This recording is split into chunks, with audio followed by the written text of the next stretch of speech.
Profesor Bertrán de Heredia, vamos a ser muy breves en la presentación de algunas de las conclusiones provisionales. Nuevamente agradecer a la Fundación MAFRE la posibilidad de llevar a cabo esta investigación, porque ha sido, la verdad, es que muy enriquecedora, también un poco triste en cuanto a que el panorama que inicialmente planteamos como hipótesis de trabajo se ha ido confirmando en cuanto a ese panorama que también ha aparecido a lo largo de la jornada sobre que el futuro no es precisamente muy bueno en el tema del ámbito de la pensión de jubilación.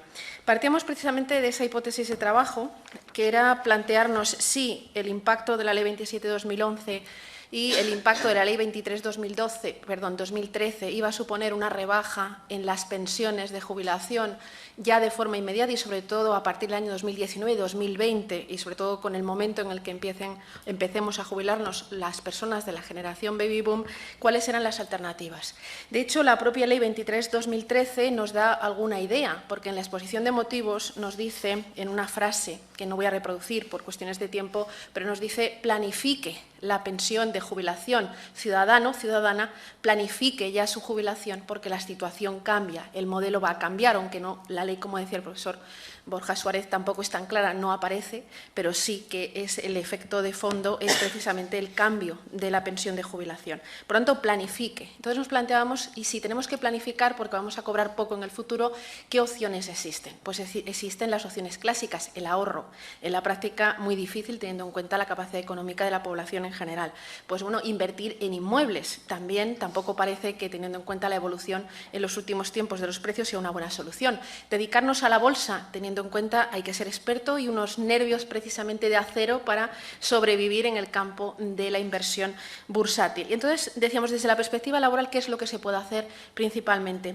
Llegamos a la conclusión, es lo que hemos ido elaborando, de dos posibilidades, que además son compatibles entre sí, en la mayoría de los casos, no siempre. La primera posibilidad, que voy a plantear alguna conclusión, pero muy brevemente, era seguir trabajando. Llegamos a la edad de jubilación y la edad de jubilación, además, retrasada a los 67 años, como se ha señalado en la primera ponencia. Entonces, claro, no puedo vivir holgadamente, ni siquiera suficientemente con el importe de la pensión de jubilación, entonces tengo que seguir trabajando una vez llega la edad de jubilación. Y la segunda alternativa compatible, pues el recurrir a las fórmulas de planes de pensiones y modalidades semejantes, como la perspectiva laboral podía incidir, y principalmente la negociación colectiva, en que se incida más en esa idea de fomentar los planes de pensiones en las empresas en el ámbito laboral, más allá del plan de pensiones que cada uno de nosotros podemos hacernos. Por tanto, esas dos vías, como vías complementarias si se tiene suficiente capacidad económica, y una vía, la compatibilidad con el trabajo, como una alternativa para muchas personas. Centrándome en la primera vía, porque de la segunda hablará el profesor Bertrán de Heredia, lo que hemos hecho ha sido analizar las distintas fórmulas que se han ido incrementando en los últimos años, que recoge la ley laboral para poder compatibilizar trabajo y pensión de jubilación. Ahí simplemente recordarlas, no voy a entrar en ellas con mucho detalle: la jubilación flexible, que está desde el año 2002, pero que ha pasado bastante desapercibida y que además tiene un éxito no escaso, sino escasísimo, porque no llega a los 800 beneficiarios en el año 2011 y tampoco mejora mucho la situación en los años posteriores. La figura de la compatibilidad del trabajo por cuenta propia con los ingresos reducidos o escasos y en la pensión de jubilación, una fórmula que aparece como consecuencia de la Ley 27/2011, y luego la jubilación activa, que aparece en el Real Decreto Ley 5/2013 y que probablemente, en nuestra opinión, es la perspectiva de futuro, la figura que debería ser la única a la hora de fomentar esa compatibilidad entre el trabajo y la pensión de jubilación. Y también hacemos referencia a una figura residual, que es la jubilación parcial a partir de la edad de jubilación ordinaria. Hemos ido analizando cada una de esas figuras y creemos que casi todas ellas plantean problemas. Alguna debería suprimirse directamente. Por ejemplo, en el caso de la jubilación flexible, probablemente el escaso éxito es que, como ya ha aparecido a lo largo de la jornada, nos jubilamos, se jubila la población en este país en general antes de llegar a los 65 años, con lo cual es difícil que luego quiera compatibilizar el trabajo y la pensión de jubilación. Pero sobre todo la jubilación flexible tiene otro problema, y es que es muy restrictiva, solo permite el contrato a tiempo parcial, aunque pueda ser incluso en la misma empresa. Por tanto, su ámbito de actuación es muy limitado y eso probablemente desincentiva el uso. Si se quiere mantener, sería conveniente reformarla y ampliar las posibilidades de uso. La segunda fórmula es todavía más criticable, que es la que comentaba antes, de poder compatibilizar el cobro total de la pensión de jubilación con el trabajo por cuenta propia, y siempre que no se obtengan ingresos superiores al salario mínimo interprofesional. Esta es una fórmula que no se ha desarrollado reglamentariamente, lo cual es muy criticable, que aparece recogida en la Ley General de la Seguridad Social y del que no hemos podido obtener datos. No sabemos cuántos autónomos están en esa situación. Lógicamente, lo criticable de esta medida es que no aporta ayuda a la sostenibilidad financiera, porque esa persona sigue cobrando la pensión de jubilación completa, no hace aportaciones al sistema de seguridad social y luego no sabemos si ciertamente ese trabajador autónomo está cobrando por debajo del salario mínimo interprofesional. Es decir, cómo controlamos el fraude en esa figura en concreto. A mí la perspectiva esa de fraude me parece que probablemente, por lo que también he comentado con personas relacionadas con la Inspección de Trabajo, es que probablemente es bastante elevado y habría que revisarla o en todo caso se podría reconducir hacia la figura de la jubilación activa. En cuanto a la jubilación parcial a partir de los 65 años, aparte de que hay poca voluntad de seguir, como decía antes, trabajando a partir de ese momento, la propia regulación del artículo 166 de la Ley General de la Seguridad Social no es que sea precisamente la más favorable para fomentar esta figura. De hecho, incluso puede perjudicar el cálculo de la pensión de jubilación según el caso, con lo cual debería modificarse, revisarse. Y, por último, la jubilación activa. Yo creo que, lo decía, representa algo nuevo totalmente, pero que responde también a ese cambio de modelo de jubilación que está en estas reformas. Y es que nos lleva a normalizar algo que ha sido la excepción siempre. Nos lleva a ver como algo normal el trabajar después de la edad de jubilación, cuando incluso todavía la Ley General de la Seguridad Social establece esta situación como la excepción. La excepción es que pueda trabajar estando jubilada. En cambio, esta fórmula nos lleva a ver como algo normal el que me jubile y siga trabajando. Esta fórmula implica que sigo trabajando incluso en la misma empresa. Apareció un caso del consejero delegado de Unicaja en la prensa que cobraba 600.000 euros, había pasado la jubilación activa y seguía cobrando los 600.000 euros y la mitad de la pensión máxima del sistema de seguridad social. Es fijada exclusivamente al 50%, tiene ventajas en cuanto favorece el envejecimiento activo, que es esencial, pero es muy restrictiva, ya que solo abarca el caso de la jubilación ordinaria con el 100% de la base reguladora. Decía antes que creemos que es el modelo. Yo creo que hay que ir hacia esa idea de compatibilidad entre la pensión de jubilación y el trabajo, pero con una fórmula única, no con esta diversidad de fórmulas que no están coordinadas entre sí, y que esa fórmula podría ser esta jubilación activa, pero abriéndolo a todo tipo de pensionista, no solo aquel que tiene la pensión al 100% y que se jubila en el momento de llegar a la edad de jubilación ordinaria.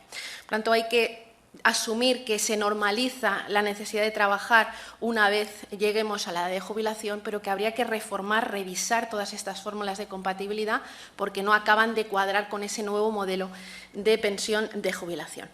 Y lo último, en esta breve conclusión en relación con esta primera vía, podemos pensar, esta compatibilidad, ¿quién se va a apuntar? A día de hoy, poca gente. Estoy segura, los datos los decía antes de jubilación flexible y la jubilación activa, aunque ha tenido más éxito, tampoco es no hay muchísima gente que se apunte. A día de hoy, pero a medio o largo plazo, esa idea de no trabajar porque quiero dedicarme a otras cosas, ya he trabajado muchos años, no va a ser tan fácil. Probablemente va a ser una parte de la población mayor la que diga, yo me gustaría jubilarme, pero no tengo la posibilidad económica, no tengo una pensión suficiente y voy a querer quedarme trabajando hasta el momento en que pueda, porque probablemente la pensión no tenga pública la suficiencia económica que le permita vivir. Por tanto, yo creo que, dado que el modelo cambia, una de las conclusiones esenciales es la necesidad de cambiar también estas fórmulas de compatibilidad y también, como señala el profesor Beltrán de Heredia, la perspectiva de los planes de pensiones. Bueno, yo he preparado una breve presentación porque quería mostrar algunos datos que creo que son ilustrativos de... He preparado una presentación básicamente porque quería mostrar unos datos ilustrativos de la situación que hay ahora en relación a todas aquellas medidas de previsión complementaria, partiendo de la base de lo que el profesor Monereo denomina como la teoría de los vasos comunicantes, ¿no? Es decir, el hecho de que haya un retroceso sobre las prestaciones de contribuidad abre espacios para, lógicamente, la intervención asistencial del Estado y, sobre todo, para instrumentos de previsión privada, ¿no? Un poco el objetivo de la parte del proyecto era analizar, bueno, hasta qué punto se había desplegado la previsión privada, sobre todo en el ámbito de las empresas, a través, sobre todo, de instrumentos de previsión colectiva, no solo planes de pensiones de empleo, sino también seguros colectivos. Hay otros productos financieros muy atractivos, pero básicamente los dos más importantes son estos dos, ¿no? Entonces, el objetivo rápidamente, quería mostrar algunos datos sobre la evolución. En relación a los datos, debo decir que no es sencillo obtenerlos. Básicamente, la Dirección General de Seguros y Pensiones ofrece unos informes, pero tampoco se puede acceder a la base, no se puede hacer minería de datos, es decir, no se puede acceder y cada uno articular no hacer las combinaciones que uno desearía, y se puede acudir a Inverco, que sería como la patronal del sector, y allí sí que hay algunos más datos, pero tampoco hay posibilidad de trabajar sobre los datos realmente, ¿no? Aquí, rápidamente, muy rápidamente, se puede apreciar cómo progresivamente ha habido por ejemplo, en los planes de empleo se ha producido una disminución brutal de las aportaciones por parte del promotor, es decir, hemos pasado en el año 2008 de 1.500 millones de euros a 891, es decir, casi la mitad. Sí que es verdad que a partir del año 2011-12 hay una consigna presupuestaria de que el Estado no puede hacer aportaciones a planes de pensiones del sistema de empleo, y eso ha afectado radicalmente. Y, por otra parte, en relación a las aportaciones de los partícipes, se aprecia una bajada, pero sí que es cierto que a partir del año 2011 hay un ligero incremento, ¿no? En cuanto a los planes individuales, también se ha producido una disminución, ¿no? De hecho, uno de los planteamientos podría ser, bueno, es que ha habido una disminución de los planes individuales de pensiones porque se han ido a otros productos financieros. Esto sí que ha pasado en años anteriores, pero precisamente la rentabilidad en los planes de pensiones individuales ha hecho que haya muchos recursos que estén acudiendo ahora a estos planes, ¿no? Más recientemente. De todos modos, habría que ver cómo ha evolucionado el año 2015 y cómo va... Bueno, ¿cuáles son los resultados, ¿no? En cuanto al número de planes de pensiones, también se aprecia una bajada sustancial. En el año 2008 habían de empleo 1.900 y ahora en el año 2014 eran 1.328. En cuanto a los planes individuales, sí que se ha producido, no curiosamente, se ha producido un incremento desde 1.150 a 1.321, pero bueno, yo creo que a efectos de lo que era la investigación hay otros datos relevantes que dan una muestra de cuál es la situación, ¿no? Por ejemplo, si aquí vemos la evolución de las aportaciones, vemos claramente que hay un descenso muy vinculado a esta consigna presupuestaria respecto a las administraciones públicas, que ha afectado a la evolución. Y, por otra parte, en cuanto a los partícipes, también se aprecia, bueno, en este caso, en el ámbito de empleo, se aprecia, curiosamente, un incremento respecto al 2008, pero probablemente pues porque estaban despegando, pero si lo analizamos respecto del año, digamos, de máximo punta, que sería el año 2011, hay un descenso considerable, ¿no? De 170.000. Aquí es importante tener en cuenta que partícipes no se pueden identificar con trabajadores, porque cabe la posibilidad de que un trabajador sea partícipe de más de un plan. Esto no significa que haya 2 millones de trabajadores que estén cubiertos por estas medidas complementarias, ¿no? Otro aspecto importante es, y esto creo que es muy significativo, es qué sectores están concentrando los planes de pensiones. Y aquí es muy importante, ¿no? Porque el 49% del patrimonio total de planes de pensiones corresponden al sector de servicios financieros. El resto se reparte entre el 25% restante se reparte en 5 sectores más, pero es que el 25% restante se reparte en infinidad de sectores. Y eso quiere decir que hay una bolsa ingente de trabajadores que no tienen ningún tipo de cobertura complementaria. Ninguna. Se está dando, por lo tanto, las condiciones para que haya una tormenta perfecta. Es decir, si bajamos el nivel contributivo y también el sistema complementario tampoco suple el espacio retrocedido, estamos creando potenciales bolsas de pobreza muy considerables, ¿no? Y eso yo creo que es un dato muy alarmante. Podríamos pensar, bueno, no, es que vamos a ver a los seguros colectivos qué ha pasado. Bueno, los seguros colectivos, también rápidamente unos datos, también se ha producido un retroceso, ¿no? En cuanto a las aportaciones, bueno, aquí también, como se apuntaba en una intervención anteriormente, ¿no? Las aportaciones son de 0 a 300 euros en un 76%. Es decir, si no calculo mal, 50 euros al mes, ¿puede ser? ¿Sí? Más o menos, sí. 50 euros al mes. Lo preocupante es que la suma de aquellos trabajadores que hacen de 0 a 900 euros es del 85%, cuando en el año 2008 era del 79%.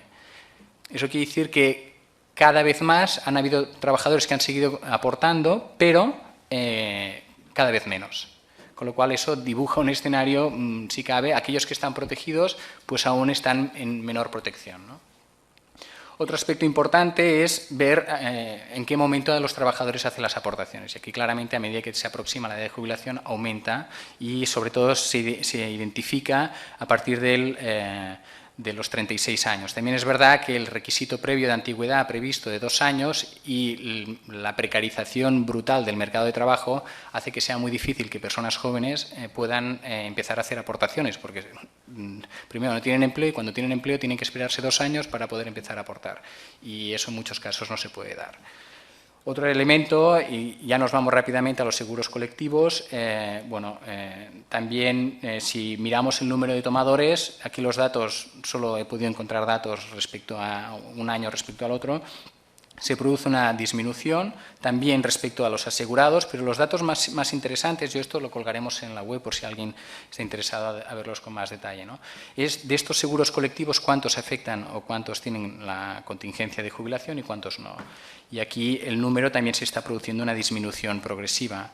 Pero lo interesante es, creo, uno de los datos más interesantes es dónde se generan esos seguros colectivos. Pues bueno, en números de asegurados, esto significa, la interpretación que yo hago es que son empresas de menos de 0 a 5 trabajadores y la inmensa mayoría de los seguros colectivos se concentran en estas empresas. Eso quiere decir que estas empresas optan por los seguros colectivos en vez del sistema de empleo, de pensiones del sistema de empleo. Posiblemente esto denote que para la PYME, la micro y pequeña empresa, no hay alternativa al seguro colectivo. ¿Por qué? Porque el sistema de empleo, pensiones de empleo, resulta mucho más costoso, no solo en términos económicos, sino en términos de negociación, etc. Y eso es una opción que es muy compleja. La alternativa, que ahora veremos, sería, bueno, pues a nivel de convenios colectivos sectoriales, prever la implantación de estos planes, ¿no? Si nos vamos al análisis, y ahora veremos qué pasa si esa fuera la situación, lo que sí que está claro es que la previsión privada colectiva es muy sensible a los escenarios económico-financieros regresivos. Es decir, a una situación lógicamente, es decir, si hay una situación económica negativa, la empresa pues va a priorizar. ¿Y en qué va a priorizar? Pues va a dejar de contribuir a estos planes, ¿no? Incluso los propios trabajadores en situaciones de reducción de sueldos, de jornada, etcétera.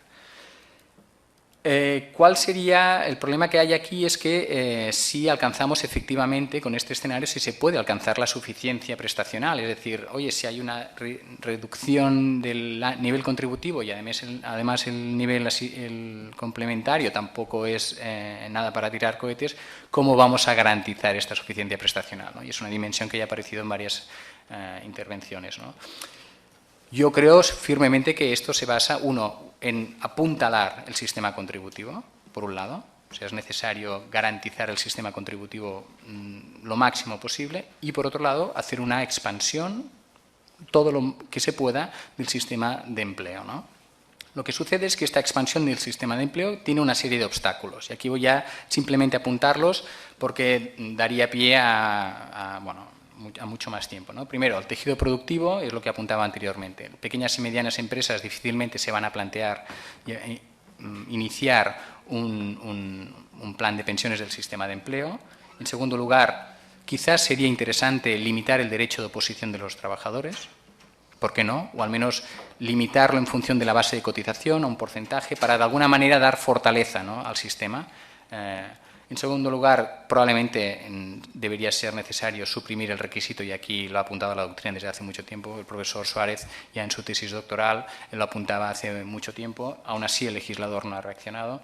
El hecho de que las propias empresas puedan crear sus propios planes, en el caso de que haya un plan de empleo conjunto, eso resta fortaleza al sistema. ¿Y por qué? Porque esa empresa deja de contribuir a la sostenibilidad financiera del plan y, por lo tanto, eso hace que sea más difícil su implantación. Por otra parte, el legislador ha estado especialmente preocupado por lo que sería la autonormación, es decir, el legislador ha estado preocupado porque los interlocutores sociales puedan establecer estos mecanismos, pero no ha introducido mecanismos de promoción. Ha dicho, oye, podéis negociar esto, pero no hay ningún incentivo para que negociéis. Esto ha hecho que, por ejemplo, a nivel de, incluso del título tercero del Estatuto de los Trabajadores, se podría incluir alguna disposición relativa a esta promoción. Sí que es verdad que el principio de voluntariedad impediría que la ley te exigiera la negociación, pero sí que como un mensaje, decir, oiga, saben que tienen este tema que pueden negociar, saben que esto es importante para sus trabajadores, ¿por qué no lo introducen en las mesas de negociación, ¿no?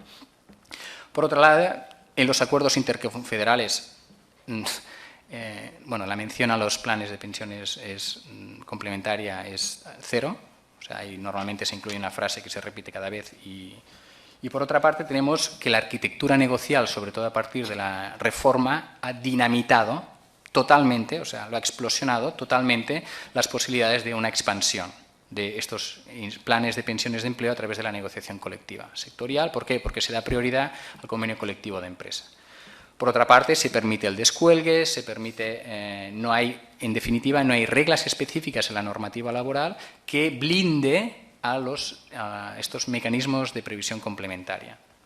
Por otra parte, como un elemento de grave distorsión, o al menos para mí, es la sentencia de diciembre de 2014 con la contractualización aborígene de las condiciones de trabajo. Esto, si se me permite, no sé si están familiarizados, pero es como si el Tribunal Supremo, y no sé si estaré muy acertado no me sale la palabra, pero es como si frente a una invasión, ¿de acuerdo?, un país decidiera protegerse tirando una bomba atómica en su propio país. La radioactividad que ha generado la bomba atómica hace imposible la supervivencia. Pues eso es un poco lo que ha hecho el Tribunal Supremo. Frente a la ultraactividad de los convenios colectivos, hemos tirado una bomba atómica que es la contractualización del convenio. ¿Qué hace? Que el escenario que hay ahora, yo al menos personalmente, es de una incertidumbre brutal. No sé exactamente a qué está llevando, y de hecho los propios tribunales están haciendo aplicaciones un poco extrañas de la propia doctrina. Otro de los aspectos, y ya acabo, es las bases de cotización. De repente se reforma el artículo 23 del decreto que regula la cotización y se incluyen en las bases de cotización las aportaciones a planes de pensiones, seguros colectivos. Claro, eso va a ser un gran desincentivo para las empresas, pero solo lo va a ser para las bases más bajas. Porque las que ya superan el máximo les da igual. Lo cual eso tiene un impacto en las rentas más bajas. Lo cual no deja de ser un poco, no sé si es un objetivo hecho a propósito, pero está claro que puede impactar. Y más si tenemos en cuenta que dentro de los planes de empleo pueden haber subplanes. Con lo cual, eso hace que pueda haber una fragmentación dentro del propio plan o de la intervención en este sentido, ¿no? Y finalmente, como algunas propuestas muy rápidas. Primero, es necesario mantener el sistema de suficiencia. Creemos, una de las conclusiones provisionales sería, bueno, reequilibrar estos vasos comunicantes que anteriormente apuntaba. Hay que garantizar la universalización de la cobertura de los planes de empleo. El requisito de los 2 años creo que debería ser suprimido. Hay que priorizar el sistema de empleo respecto de otras alternativas, como los planes individuales o bien los seguros colectivos, y ahí la intervención fiscal puede ser muy interesante para establecer determinadas bonificaciones en función de la edad de los trabajadores, de la antigüedad, etcétera. Ahí yo creo que hay un amplísimo marco que recorrer. Hay que potenciar la adhesión, ya bien sea limitando el derecho de oposición de los trabajadores o con otras fórmulas alternativas. Hay que promocionar o blindar la negociación colectiva. No puede ser, creo yo, si esto es un objetivo de Estado, que los convenios colectivos sean hoy en día lo que son, ¿no? Que es una especie de reino de taifas en las que es imposible establecer reglas y parámetros generales, ¿no? Hay que evitar, creemos que es necesario evitar la fragmentación en los planes del sistema de empleo y finalmente creo que sería interesante reformular las bases de cotización, ¿no? Siento haber ido tan rápido, creo que las cuestiones que suscitan seguramente puedan dar pie a muchas otras valoraciones y comentarios. En cualquier caso, doy la palabra a la profesora Yolanda para la última parte del proyecto. Bien, muchas gracias y muchas gracias también a ustedes por seguir aquí a una hora tan tardía. Muy brevemente, porque me temo que no tenemos demasiado tiempo, comentarles que desde la perspectiva del derecho financiero y tributario, que es de la que me ocupo yo en este proyecto, son tres básicamente las cuestiones que estamos analizando. La primera tiene que ver con uno de los temas que más se han tratado aquí esta mañana, que es la del factor de sostenibilidad. En relación con esta cuestión, lo primero es remitirme básicamente a la ponencia de mi compañero, el profesor Fernández Amor, que creo que ha sido bastante ilustrativa, e incidir sobre todo en cómo deberíamos profundizar y reflexionar con mayor detenimiento en la relación entre sostenibilidad financiera y principio de estabilidad con progresividad, solidaridad, etcétera, etcétera. Porque nos estamos encontrando con que estos principios se están articulando de forma tal, suponemos, que tratan de solucionar la situación de crisis en la que estamos, sobre todo la situación de crisis financiera, pero paralelamente el estado de bienestar, como ya se ha comentado aquí, pues se está quedando vacío de contenido, con lo cual lo que por un lado pretendemos solucionar quizá lo estemos destruyendo por otro. Me permiten que les recuerde muy brevemente que, por ejemplo, el profesor Álvarez Conde ha llegado a decir recientemente que esta regla puede llegar a condicionar todas las partidas presupuestarias, alterando todos los esquemas del Estado social y reflejando una pérdida de soberanía financiera. Es decir, este principio de sostenibilidad, tal como se está configurando, desplaza cualquier opción de política económica o social constitucionalmente legítima. El principio de sostenibilidad, evidentemente, está amparado por nuestra Constitución, pero también muchos otros principios. Eso por un lado. En segundo lugar, les decía que me encargo de analizar tres bloques, básicamente. Pues estamos trabajando la tributación de todas esas figuras a las que ha ido haciendo mención la profesora Gala Durán hace un momento y que también ha avanzado en gran parte el profesor Fernández Amor en su exposición. Bueno, lo cierto es que ni la jubilación flexible ni la compatibilidad entre el cobro de la pensión de jubilación y el trabajo autónomo, ni el trabajo por cuenta ajena o por cuenta propia con la pensión incorporada en el artículo 1 del Real Decreto 5 del 2013, en materia tributaria no tienen reflejo de momento. No hay nada que podamos decir. Luego, en ese sentido, pues trabajar en intentar buscar vías de incentivación, partiendo de que entendamos que es necesario incentivar, porque aquí nos encontramos con un problema. Los tributaristas tenemos una tendencia extrema, creo yo, y esto es algo de autocrítica, a explicar siempre incentivos y cómo hay que incentivarlo todo, y seguramente en muchos casos lo que hay que hacer no es incentivar, sino llevar a cabo otras políticas. Pero parece que cuando un tributarista no sabe cómo explicar cuál es la mejor forma de optimizar fiscalmente, es que no es un buen tributarista o que es un jurista que sirve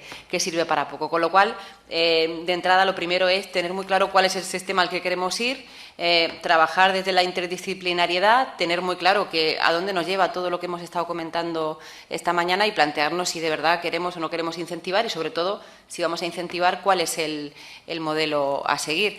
Hablaba mi compañero Fernández Amor esta mañana de extrafiscalidad y tienen ustedes que tener en cuenta que el motivo básico por el que se acepta nuestro sistema jurídico, la extrafiscalidad, no es otro que la prevención de gasto público, sino la vulneración del principio de igualdad que se lleva a cabo ante regímenes especiales carece totalmente de justificación. Luego, en ese sentido, como les digo, pensar con un poquito más de detenimiento. El último bloque, muy rápidamente también, pues tiene que ver con propuestas de modificación del régimen fiscal vigente o con plantearnos si realmente esas propuestas son necesarias. En relación con esta cuestión, se ha hablado también esta mañana de la posibilidad de financiar el sistema de pensiones con cargo a los impuestos. Hablaba el profesor Sánchez Ortega de la trampa de la separación, algo con lo que coincido totalmente.